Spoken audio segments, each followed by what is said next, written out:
Okay, so today we're going to find the area of a circle in a sector, and this is going to go over some of the harder problems where you don't just have a sector or just a whole circle.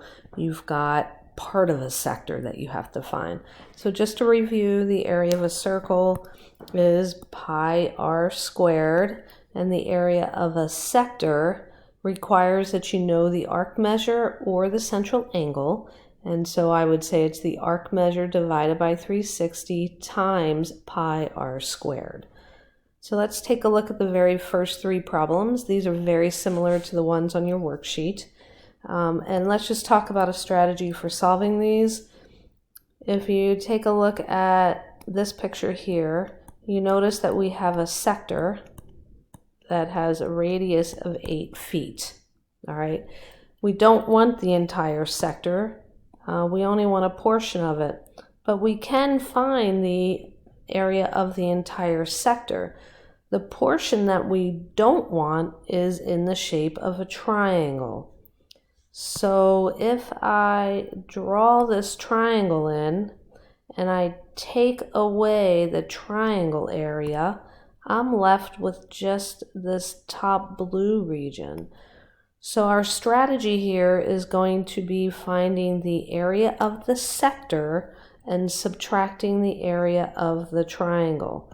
So I'm going to go ahead and write that so that we don't lose focus for it. Area of the sector minus area of the triangle. All right. So don't lose focus. We're going to find the area of the sector and the area of the triangle and subtract them.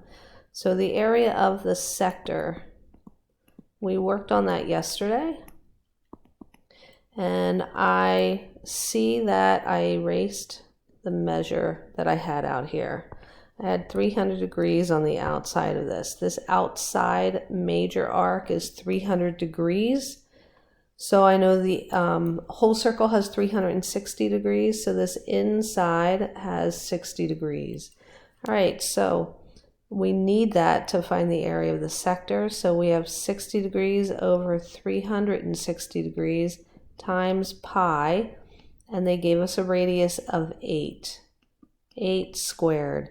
So when I reduce the 60 over 360, I get 1 over 6. So I get pi times 64 over 6, which is going to be, when I reduce these, they reduce by a factor of 2. I get 32 pi over 3. All right, so that's the area of my sector. How do I find the area of my triangle?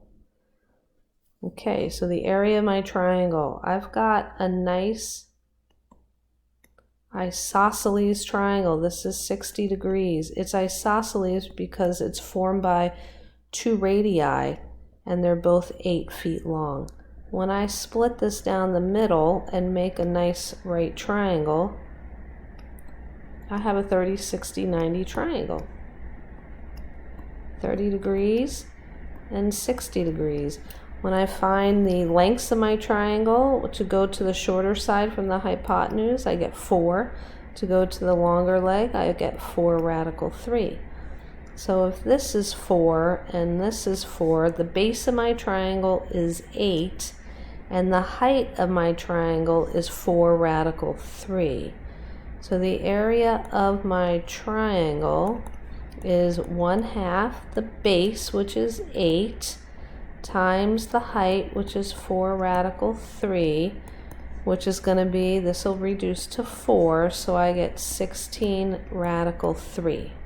So to find the area of the blue section again, remember it's the area of the sector minus the area of the triangle. So I have 32 pi over 3 minus 16 radical 3.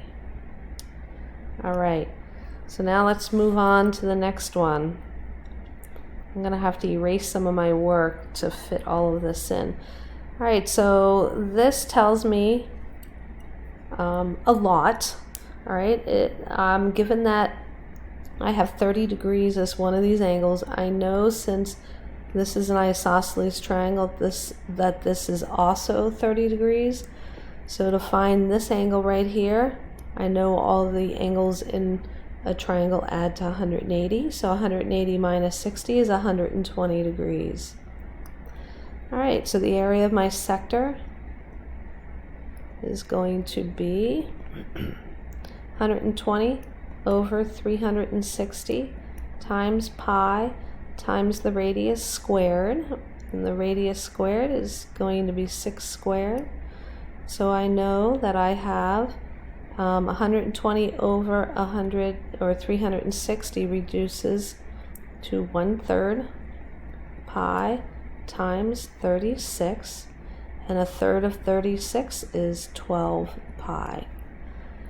So let's go ahead and do the same thing with the triangle here that we did in the last example. We have a 120 degree isosceles triangle.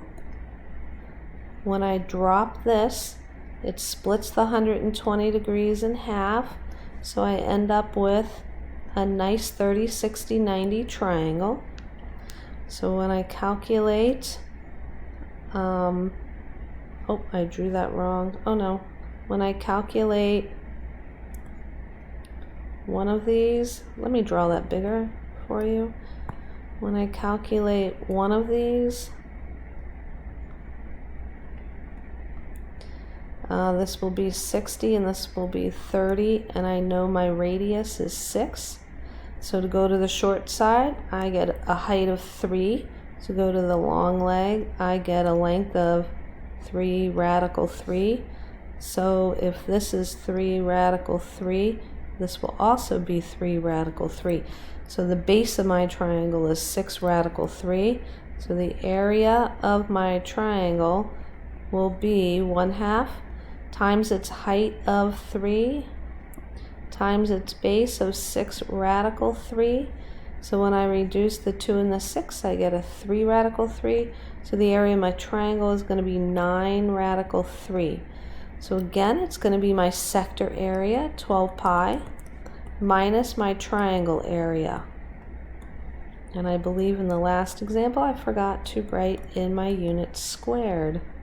So I'll write that in here. All right. So how about this next problem right here? Okay, so we have to again find the sector area. Well, I know these are vertical angles, so if this is a 90-degree angle, this is also a 90-degree angle. So to find the area of my sector, I have a nice 90-degree angle over 360 degrees times pi, and my radius is 5 this time, so 5 squared. 90, or this is zeros will reduce, 9 into 36 is 4 times, so I end up with 1/4 pi times 25, which doesn't reduce, so that's going to be 25 pi over 4. Now how do I find the area of my triangle? Well, this triangle is a lot easier because the altitude is always perpendicular to the base, and in a 45-degree triangle, my sides, or in a 90, I'm sorry, a 90-degree triangle, these sides are perpendicular, so they are the base and the height. So the area of my triangle is going to be much easier this time. It's going to be 1/2 times 5 times 5, which is just 25 over 2. So to find the area of my sector, or that blue portion, I'm going to take the area of my sector, and then I'm going to subtract the area of my triangle. I don't even have to find a common denominator. I can leave it just like that, and my units will be centimeters squared.